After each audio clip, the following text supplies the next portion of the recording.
What's up, everyone? It's Big V here, Verl Workman, and today, I know what you're wondering. Are we going to talk teams? Yep, we're talking teams. And we're talking teams in a way that you probably haven't heard me talk about before. We're going to talk about why teams fail.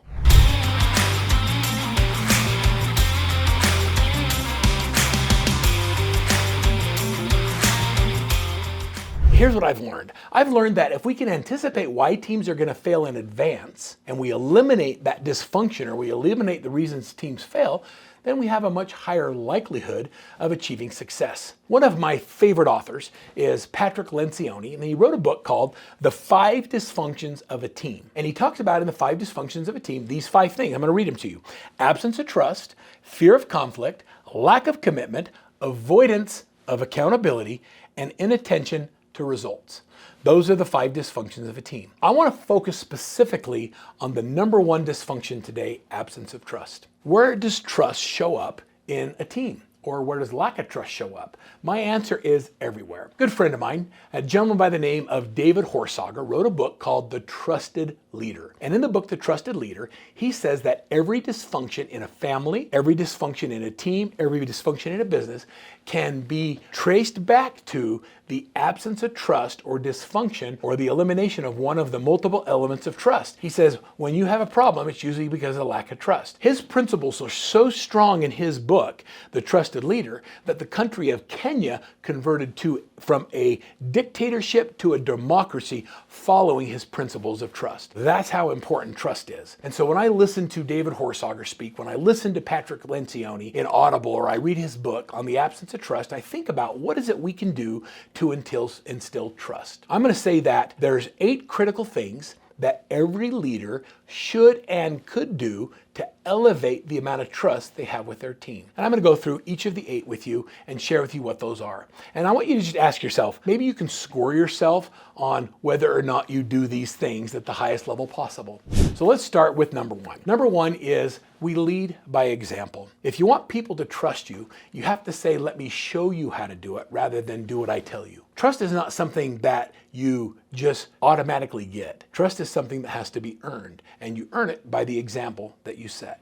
Number 2 is communication. Having effective communication is critical to establishing trust. If I want you to do something and I don't communicate clearly to you what you're supposed to do, then I have a lack of trust that it's going to be done right. And then when you fail and you feel frustrated because now the leaders come down on you for not doing your job, that's because of poor communication. And poor communication creates lack of trust. So next time you're asked to do something, you're questioning whether or not you have all the information and whether or not you're going to be able to succeed. So are you clearly communicating with the people that answer to you so that you can elevate the trust? Number 3, this is a big Verlism, is we got to allow our people to fail. And it is so hard for us. For those of you that are parents, you know what I mean. How many of you you've built a business or you wanted to create a lifestyle so your kids didn't have to have the hard things that you did, and then you wonder why your kids don't work? You know, I've got 2 different sets of kids. I have the bigs and I have the littles. And what I mean by that is we have 3 kids, Brianne, Nate, and Ryan, and then we had an 8-year gap. And then I think I was out of town, and my wife said to me one time, I'm pregnant. I'm like, well, who is he? And how long have you been seeing him? Because I've been out of town. And she said, all right, we're having a baby. And I waited till that baby came, and she had my dimple right here. So we went ahead and kept her. And that's Anna. So 8 years later, we have another one. We're like, well, you can't just have one. You got to have a friend. So we ended up with 2 more, Jake and Carly. Well, that 8-year gap created 2 different sets of kids, the bigs and the littles. And here's what I've learned. I've learned that the way we raised the big kids, because of what was going on in our lives at the time, is different than we've raised the younger. And so the big kids, my boys had to mow lawns, they had to knock doors, they did air raiding, they were in scouts. My daughter was involved in competitive dance. They went on mission trips where they served other people. And whether they were in India or the Philippines, they're doing different things, they did hard things. And it was hard to watch them fail because they didn't have a choice. If they wanted nice things, they had to work hard for it. And by working hard for it, it created strong individuals. Now let's go to the next 3. Now I love them dearly and they're all amazing kids, but they've grown up in a different house. They've grown up in a different house where they didn't have to work to have nice things. And so they kind of expected it. And so by giving them things and by not making them do the same things, by not allowing them to fail,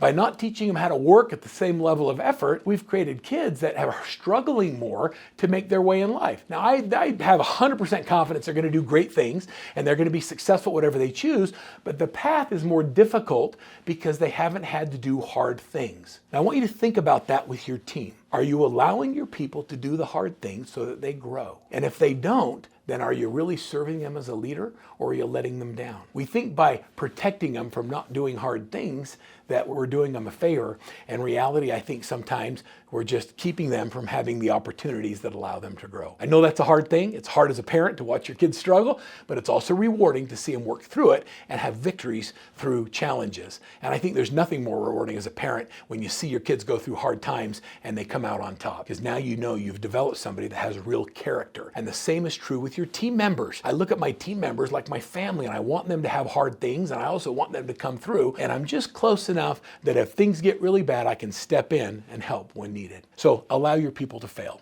Next is we have to be consistent in our meetings, meaning we have to stay in communication. Let me give you an example. If we say we have a meeting every Monday, but on the Mondays you're out of town, the meeting doesn't happen, there's no consistency there. And so the team starts to feel disconnected from leadership, and that begins to create a lack of trust. And so whether you're there or not, you always have to be consistent with your meetings. And I'm going to tell you to be there. If you make a commitment to be there, be there. When you have a vacation, you put somebody else in charge and they run the meeting the way you would run the meeting. You give other people a chance to do it. Don't set a schedule of meetings and then not show up. And in another video, I'm going to talk about how do you make your meetings so they don't suck. If you have meetings all the time and nobody wants to go to them, then that's not their problem. That's you as a leader. You've got to have better meetings, and they got to have real purpose, and they got to have real direction, and the people need to know that you're moving them forward and in the right direction.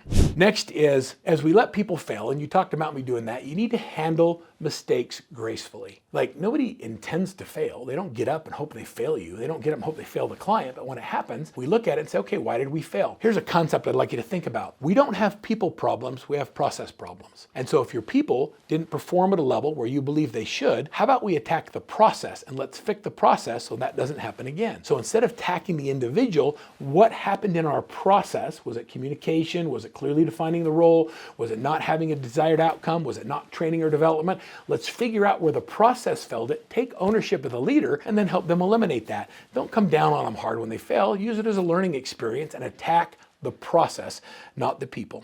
The next is conflict is healthy. A lot of people think that having conflict is unhealthy in a business relationship. But what I've discovered is that when you attack process, not people, and you have healthy conflict where you're attacking the process, not the individual, you have interactive, lively meetings where everybody's trying to do things better. Think about that. If no one ever challenges anything, how boring are your meetings? I want meetings where people say, that's a bad idea. What if we did it like this? Or here's another process, or another marketing idea, another angle. There's so many brilliant ideas out there, and your people come from different life experience and they see the world through different lenses. And if you're closed off to all that, you'll never get to experience the greatness that is in individuals that you have the opportunity to lead.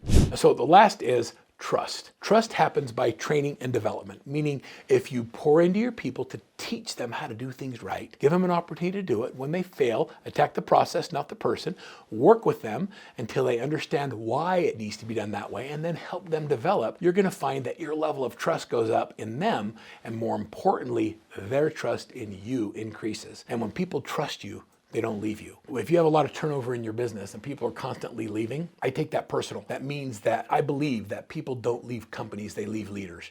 And if you're seeing people leave constantly, ask yourself the question, what am I doing as a leader, and how do I bring trust back into my organization?